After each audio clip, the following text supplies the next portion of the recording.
श्रीमन्महागणाधिपतये नमः। श्रीपञ्चलिङ्गैस्तोत्रम् ताम्रयोग्विलेपितं दिगम्बरोपशोभितं वनभ्रमाद्विहारितं विडम्बिताण्डवं नटं धूम्रयुक्तलोचनं सधूम्रदिव्यभासितं महाप्रतिष्ठमुर्वितमेकाम्बरेश्वरं भजे। ध्यायते सुनिर्गुणं सहायते सुरावलिं हयायते चतुःश्रुतिं हरायते महाखलं लीयते चराचरं प्रभायते चतुर्यमं प्रीयते विशाखजम्बुनायकेश्वरं भजे। बाणभक्तवत्सलं कृपाणहस्तमण्डितं करेण चैणधारिणं पुराणपौरुषाञ्चितं स्थाणुरूपरञ्जनं प्रमाणमग्निसेवनं धुरेण लोकधारिणं च शोणनायकं भजे। निस्तुलप्रशस्तसुप्रशस्तनन्दिवाहनं करस्थले धनञ्जयं भुजस्थले फणाधरम् अस्थिमाल्यशोभितं पदस्थलं सुवायुषे वितस्थलप्रबोधकालहस्तिनायकं भजे। अम्बुजासनार्चितं विडम्बमानसोज्ज्वलं करम्बुजाम्बुधीश्वरं महाम्बुशक्तिधारिणं कुम्भिनीमहारथं च जम्भवेदिवन्दितं त्र्यम्बिकाधवं शिवं चिदम्बरेश्वरं भजे। वटविटपि समीपे भूमिभागे निषण्डं सकलमुनिजनानां ज्ञानदातारमारात् त्रिभुवनगुरुमीशं दक्षिणामूर्तिदेवं जननमरणदुःखच्छेददक्षं नमामि। ताम्रयोग्विलेपितं दिगम्बरोपशोभितं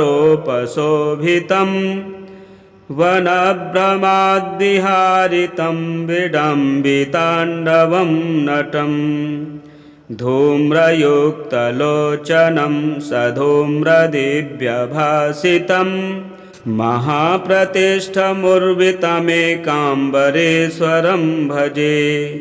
ध्यायते सुनिर्गुणं सहायते सुरावलिं हयायते चतुःश्रुतिं हरायते महाखलं लीयते चराचरं प्रभायते चतुर्यमं प्रीयते विशाखजम्बुनायकेश्वरं भजे। बाणभक्तवत्सलं कृपाणहस्तमण्डितं करेण चैणधारिणं पुराणपौरुषाञ्चितं स्थाणुरूपरञ्जनं प्रमाणमग्निसेवनं धुरेण लोकधारिणं च शोणनायकं भजे। निस्तुलप्रशस्तसुप्रशस्तनन्दिवाहनं करस्थले धनञ्जयं भुजस्थले फणाधरम् अस्थिमाल्यशोभितं पदस्थलं सुवायुषे वितस्थलप्रबोधकालहस्तिनायकं भजे। अम्बुजासनार्चितं विडम्बमानसोज्ज्वलं करम्बुजाम्बुधीश्वरं महाम्बुशक्तिधारिणं कुम्भिनीमहारथं च जम्भवेदिवन्दितं त्र्यम्बिकाधवं शिवं चिदम्बरेश्वरं भजे। वटविटपि समीपे भूमिभागे निषण्डं सकलमुनिजनानां ज्ञानदातारमारात्। त्रिभुवनगुरुमीशं दक्षिणामूर्तिदेवं जननमरणदुःखच्छेददक्षं नमामि। ताम्रयोग्विलेपितं दिगम्बरोपशोभितं वनभ्रमाद्विहारितं विडम्बिताण्डवं नटं। धूम्रयुक्तलोचनं सधूम्रदिव्यभासितं महाप्रतिष्ठमुर्वितमेकाम्बरेश्वरं भजे। ध्यायते सुनिर्गुणं सहायते सुरावलिं हयायते चतुःश्रुतिं हरायते महाखलं। लीयते चराचरं प्रभायते चतुर्यमं प्रीयते विशाखजम्बुनायकेश्वरं भजे। बाणभक्तवत्सलं कृपाणहस्तमण्डितं करेण चैणधारिणं पुराणपौरुषाञ्चितं। स्थाणुरूपरञ्जनं प्रमाणमग्निसेवनं धुरेण लोकधारिणं च शोणनायकं भजे। निस्तुलप्रशस्तसुप्रशस्तनन्दिवाहनं करस्थले धनञ्जयं भुजस्थले फणाधरम् अस्थिमाल्यशोभितं पदस्थलं सुवायुषे। वितस्थलप्रबोधकालहस्तिनायकं भजे। अम्बुजासनार्चितं विडम्बमानसोज्ज्वलं करम्बुजाम्बुधीश्वरं महाम्बुशक्तिधारिणं कुम्भिनीमहारथं च जम्भवेदिवन्दितं। त्र्यम्बिकाधवं शिवं चिदम्बरेश्वरं भजे। वटविटपि समीपे भूमिभागे निषण्डं सकलमुनिजनानां ज्ञानदातारमारात्। त्रिभुवनगुरुमीशं दक्षिणामूर्तिदेवं जननमरणदुःखच्छेददक्षं नमामि। ताम्रयोग्विलेपितं दिगम्बरोपशोभितं वनभ्रमाद्विहारितं विडम्बिताण्डवं नटं। धूम्रयुक्तलोचनं सधूम्रदिव्यभासितं महाप्रतिष्ठमुर्वितमेकाम्बरेश्वरं भजे। ध्यायते सुनिर्गुणं सहायते सुरावलिं हयायते चतुःश्रुतिं हरायते महाखलं। लीयते चराचरं प्रभायते चतुर्यमं प्रीयते विशाखजम्बुनायकेश्वरं भजे। बाणभक्तवत्सलं कृपाणहस्तमण्डितं करेण चैणधारिणं पुराणपौरुषाञ्चितं। स्थाणुरूपरञ्जनं प्रमाणमग्निसेवनं धुरेण लोकधारिणं च शोणनायकं भजे। निस्तुलप्रशस्तसुप्रशस्तनन्दिवाहनं करस्थले धनञ्जयं भुजस्थले फणाधरम् अस्थिमाल्यशोभितं पदस्थलं सुवायुषे। वितस्थलप्रबोधकालहस्तिनायकं भजे अम्बुजासनार्चितं विडम्बमानसोज्ज्वलम् करम्बुजाम्बुधीश्वरं महाम्बुशक्तिधारिणं कुम्भिनीमहारथं च जम्भवेदिवन्दितं त्र्यम्बिकाधवं शिवं चिदम्बरेश्वरं भजे वटविटपि समीपे भूमिभागे निषण्डं सकलमुनिजनानां ज्ञानदातारमारात् त्रिभुवनगुरुमीशं दक्षिणामूर्तिदेवं जननमरणदुःखच्छेददक्षं नमामि ताम्रयोग्विलेपितं दिगम्बरोपशोभितं वनभ्रमाद्विहारितं विडम्बिताण्डवं नटं धूम्रयुक्तलोचनं सधूम्रदिव्यभासितं महाप्रतिष्ठमुर्वितमेकाम्बरेश्वरं भजे ध्यायते सुनिर्गुणं सहायते सुरावलिं हयायते चतुःश्रुतिं हरायते महाखलं लीयते चराचरं प्रभायते चतुर्यमं प्रीयते विशाखजम्बुनायकेश्वरं भजे बाणभक्तवत्सलं कृपाणहस्तमण्डितं करेण चैणधारिणं पुराणपौरुषाञ्चितं स्थाणुरूपरञ्जनं प्रमाणमग्निसेवनं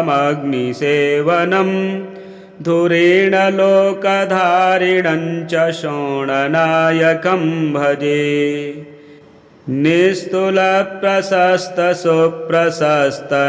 निस्तुलप्रशस्तसुप्रशस्तनन्दिवाहनं करस्थले धनञ्जयं भुजस्थले फणाधरम् अस्थिमाल्यशोभितं पदस्थलं सुवायुषे वितस्थलप्रबोधकालहस्तिनायकं भजे अम्बुजासनार्चितं विडम्बमानसोज्ज्वलं करम्बुजाम्बुधीश्वरं महाम्बुशक्तिधारिणं कुम्भिनीमहारथं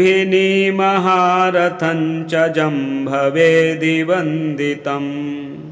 त्र्यम्बिकाधवं शिवं चिदम्बरेश्वरं भजे वटविटपि समीपे भूमिभागे निषण्डं सकलमुनिजनानां ज्ञानदातारमारात् त्रिभुवनगुरुमीशं दक्षिणामूर्तिदेवं जननमरणदुःखच्छेददक्षं नमामि ताम्रयोग्विलेपितं दिगम्बरोपशोभितं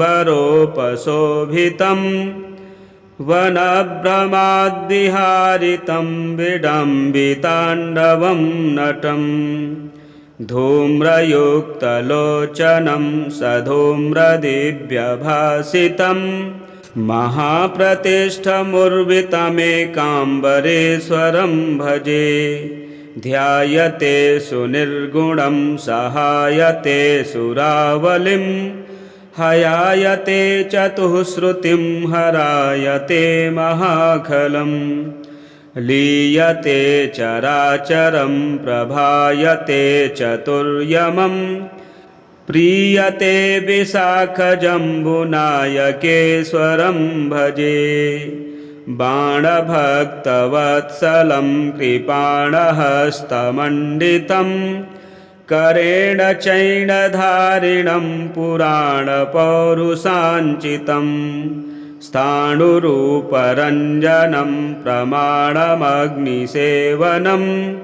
धुरेण लोकधारिणं च शोणनायकं भजे निस्तुलप्रशस्तसुप्रशस्तनन्दिवाहनं करस्थले धनञ्जयं भुजस्थले फणाधरम् अस्थिमाल्यशोभितं पदस्थलं सुवायुषे वितस्थलप्रबोधकालहस्तिनायकं भजे अम्बुजासनार्चितं विडम्बमानसोज्ज्वलं करम्बुजाम्बुधीश्वरं महाम्बुशक्तिधारिणम् कुम्भिनीमहारथं च जम्भवेदिवन्दितं त्र्यम्बिकाधवं शिवं चिदम्बरेश्वरं भजे वटविटपि समीपे भूमिभागे निषण्डं सकलमुनिजनानां ज्ञानदातारमारात् त्रिभुवनगुरुमीशं दक्षिणामूर्तिदेवं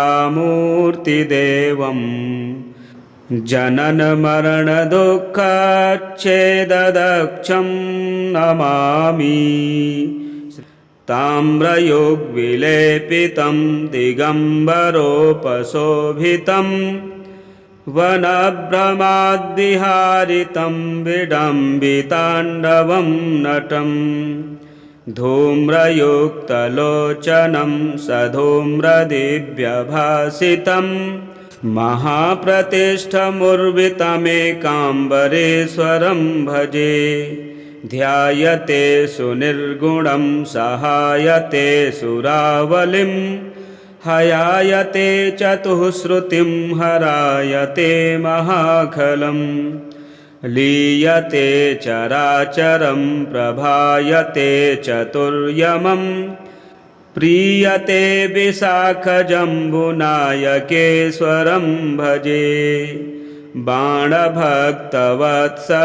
कृपाणहस्तमण्डितं करेण चैणधारिणं पुराणपौरुषाञ्चितम् स्थाणुरूपरञ्जनं प्रमाणमग्निसेवनं धुरेण लोकधारिणं च शोणनायकं भजे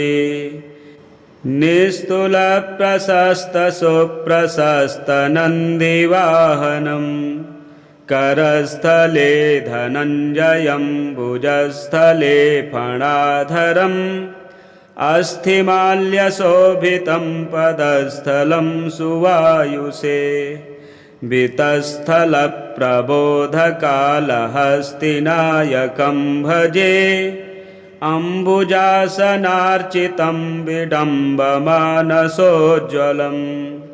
करम्बुजाम्बुधीश्वरं महाम्बुशक्तिधारिणम् कुम्भिनीमहारथं च जम्भवेदिवन्दितं त्र्यम्बिकाधवं शिवं चिदम्बरेश्वरं भजे वटविटपि समीपे भूमिभागे निषण्डं सकलमुनिजनानां ज्ञानदातारमारात् त्रिभुवनगुरुमीशं दक्षिणामूर्तिदेवं जननमरणदुःखच्छेददक्षं नमामि ताम्रयोग्विलेपितं दिगम्बरोपशोभितं वनभ्रमाद्विहारितं विडम्बिताण्डवं नटम् धूम्रयुक्तलोचनं सधूम्रदिव्यभासितं महाप्रतिष्ठमुर्वितमेकाम्बरेश्वरं भजे ध्यायते सुनिर्गुणं सहायते सुरावलिं हयायते चतुःश्रुतिं हरायते महाखलम् लीयते चराचरं प्रभायते चतुर्यमं प्रीयते विशाखजम्बुनायकेश्वरं भजे बाणभक्तवत्सलं कृपाणहस्तमण्डितं करेण चैणधारिणं पुराणपौरुषाञ्चितं स्थाणुरूपरञ्जनं प्रमाणमग्निसेवनं धुरेण लोकधारिणं च शोणनायकं भजे निस्तुलप्रशस्तसुप्रशस्तनन्दिवाहनं करस्थले धनञ्जयं भुजस्थले फणाधरम् अस्थिमाल्यशोभितं पदस्थलं सुवायुषे वितस्थलप्रबोधकालहस्तिनायकं भजे अम्बुजासनार्चितं विडम्बमानसोज्ज्वलं करम्बुजाम्बुधीश्वरं महाम्बुशक्तिधारिणं कुम्भिनीमहारथं च जम्भवेदिवन्दितं त्र्यम्बिकाधवं शिवं चिदम्बरेश्वरं भजे वटविटपि समीपे भूमिभागे निषण्डं सकलमुनिजनानां ज्ञानदातारमारात् त्रिभुवनगुरुमीशं दक्षिणामूर्तिदेवं जननमरणदुःखच्छेददक्षं नमामि ताम्रयोग्विलेपितं दिगम्बरोपशोभितं वनभ्रमाद्विहारितं विडम्बिताण्डवं नटं धूम्रयुक्तलोचनं सधूम्रदिव्यभासितं महाप्रतिष्ठमुर्वितमेकाम्बरेश्वरं भजे ध्यायते सुनिर्गुणं सहायते सुरावलिं हयायते चतुःश्रुतिं हरायते महाखलं लीयते चराचरं प्रभायते चतुर्यमं प्रीयते विशाखजम्बुनायकेश्वरं भजे बाणभक्तवत्सलं कृपाणहस्तमण्डितं करेण चैणधारिणं पुराणपौरुषाञ्चितं स्थाणुरूपरञ्जनं प्रमाणमग्निसेवनं धुरेण लोकधारिणं च शोणनायकं भजे निस्तुलप्रशस्तसुप्रशस्तनन्दिवाहनं करस्थले धनञ्जयं भुजस्थले फणाधरम् अस्थिमाल्यशोभितं पदस्थलं सुवायुषे वितस्थलप्रबोधकालहस्तिनायकं भजे अम्बुजासनार्चितं विडम्बमानसोज्ज्वलं करम्बुजाम्बुधीश्वरं महाम्बुशक्तिधारिणं कुम्भिनीमहारथं च जम्भवेदिवन्दितं त्र्यम्बिकाधवं शिवं चिदम्बरेश्वरं भजे वटविटपि समीपे भूमिभागे निषण्डं सकलमुनिजनानां ज्ञानदातारमारात् त्रिभुवनगुरुमीशं दक्षिणामूर्तिदेवं जननमरणदुःखच्छेददक्षं नमामि ताम्रयोग्विलेपितं दिगम्बरोपशोभितं वनभ्रमाद्विहारितं विडम्बिताण्डवं नटं धूम्रयुक्तलोचनं सधूम्रदिव्यभासितं महाप्रतिष्ठमुर्वितमेकाम्बरेश्वरं भजे। ध्यायते सुनिर्गुणं सहायते सुरावलिं हयायते चतुःश्रुतिं हरायते महाखलम् लीयते चराचरं प्रभायते चतुर्यमं प्रीयते विशाखजम्बुनायकेश्वरं भजे। बाणभक्तवत्सलं कृपाणहस्तमण्डितं करेण चैणधारिणं पुराणपौरुषाञ्चितं स्थाणुरूपरञ्जनं प्रमाणमग्निसेवनं धुरेण लोकधारिणं च शोणनायकं भजे।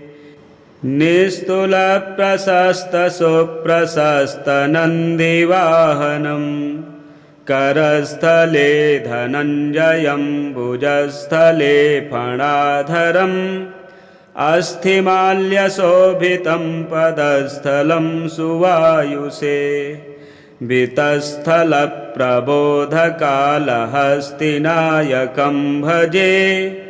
अम्बुजासनार्चितं विडम्बमानसोज्ज्वलं करम्बुजाम्बुधीश्वरं महाम्बुशक्तिधारिणं कुम्भिनीमहारथं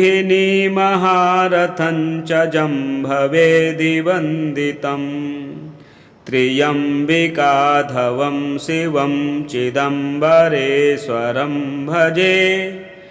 वटविटपि समीपे भूमिभागे निषण्डं सकलमुनिजनानां ज्ञानदातारमारात् त्रिभुवनगुरुमीशं दक्षिणामूर्तिदेवं जननमरणदुःखच्छेददक्षं नमामि। ताम्रयोग्विलेपितं दिगम्बरोपशोभितं वनभ्रमाद्विहारितं विडम्बिताण्डवं नटं धूम्रयुक्तलोचनं सधूम्रदिव्यभासितं महाप्रतिष्ठमुर्वितमेकाम्बरेश्वरं भजे। ध्यायते सुनिर्गुणं सहायते सुरावलिं हयायते चतुःश्रुतिं हरायते महाखलं लीयते चराचरं प्रभायते चतुर्यमं प्रीयते विशाखजम्बुनायकेश्वरं भजे। बाणभक्तवत्सलं कृपाणहस्तमण्डितं करेण चैणधारिणं पुराणपौरुषाञ्चितं स्थाणुरूपरञ्जनं प्रमाणमग्निसेवनं धुरेण लोकधारिणं च शोणनायकं भजे। निस्तुलप्रशस्तसुप्रशस्तनन्दिवाहनं करस्थले धनञ्जयं भुजस्थले फणाधरम् अस्थिमाल्यशोभितं पदस्थलं सुवायुषे वितस्थलप्रबोधकालहस्तिनायकं भजे। अम्बुजासनार्चितं विडम्बमानसोज्ज्वलं करम्बुजाम्बुधीश्वरं महाम्बुशक्तिधारिणं कुम्भिनीमहारथं च जम्भवेदिवन्दितं त्र्यम्बिकाधवं शिवं चिदम्बरेश्वरं भजे। वटविटपि समीपे भूमिभागे निषण्डं सकलमुनिजनानां ज्ञानदातारमारात् त्रिभुवनगुरुमीशं दक्षिणामूर्तिदेवं जनन मरण दुःखच्छेददक्षं नमामि। श्री पंचलिंग स्तोत्रम संपूर्णम। श्रावण के उत्तम मास में यह श्लोक श्रवण करने से भगवान शिव जी की कृपा प्राप्त होती है। आप इसे अवश्य श्रवण करें। यदि हमारे चैनल में नए हैं तो चैनल को सब्सक्राइब करें, वीडियो शेयर करें, लाइक करें। हर हर महादेव।